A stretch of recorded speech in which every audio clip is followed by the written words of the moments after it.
Right, last week I talked to you about BNI Structure 60 seconds, and today I'm going to give you some specific tips on improving your 60 seconds. That's tip number one. Never rely on technology, because it will let you down. That's a prop. I never intended to use that. You know that's a fact. Okay. First thing to say about your 60 seconds is some people like to use technology or to print it out, to read out for 60 seconds.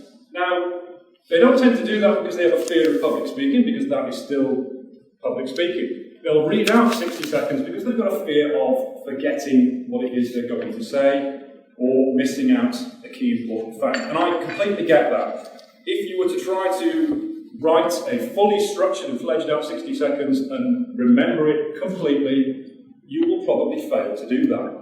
I don't know about you, but I've never tried to act on a theatre stage. I've never even done it in school. I can't imagine how people can learn a whole script. I can't imagine how they can learn a Shakespeare script and do it. I could never do that. I've done a little bit of film acting in the past in university, taking a little scene at a time, a little line at a time, fine. Whole script, can't do it. So, when I do a 60 seconds, I don't write the whole thing down and then try to remember it completely, line by line. Because if you do that, you'll be going, reading it in your head, you'll get to a point, and you'll pause, and you'll forget, and then you'll move on to the next line. And if you've written a fully structured 60 seconds to be 60 seconds, you're going to run out of time.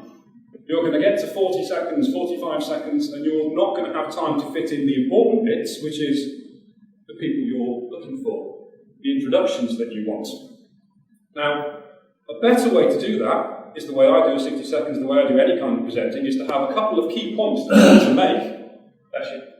A couple of key points that you want to make, and then work through in your head before, ideally the day before or a couple of days before, how you're going to do it in a structured and conversational way. That way, you're not remembering exactly what it is you're going to say, because I didn't revise just saying that.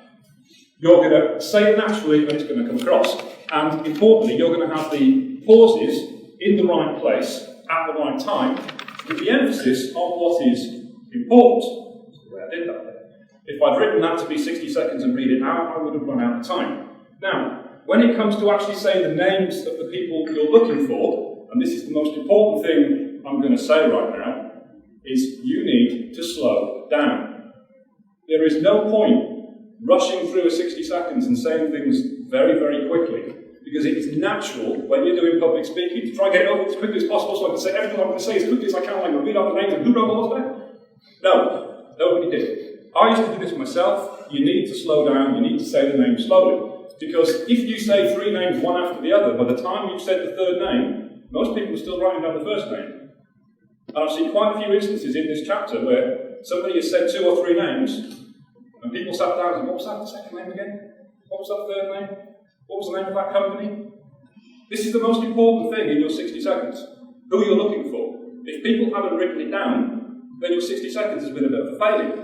I don't know about you, but when I write down somebody's name or the name of a business, when I go back to the office, I'll look on LinkedIn and see if I'm connected to them, or to see if I've got a mutual connection. And if I have, I'll ask that mutual connection for an introduction that the person has asked for it. It's much easier to ask for an introduction for someone else than for yourself, because it's less invasive, it's less selfish. It feels like you're doing someone a favour.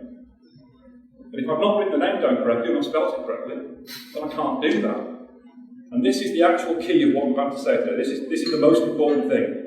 If you've got 1, 2 or 3 names to say in 60 seconds, slow it down, say the names twice if necessary, and if the name has multiple spellings, or it's accompanied with a made-up word, say for example like silence, it could be a CY, it could be a CI, it could be an SI, it could be a CY, spell it.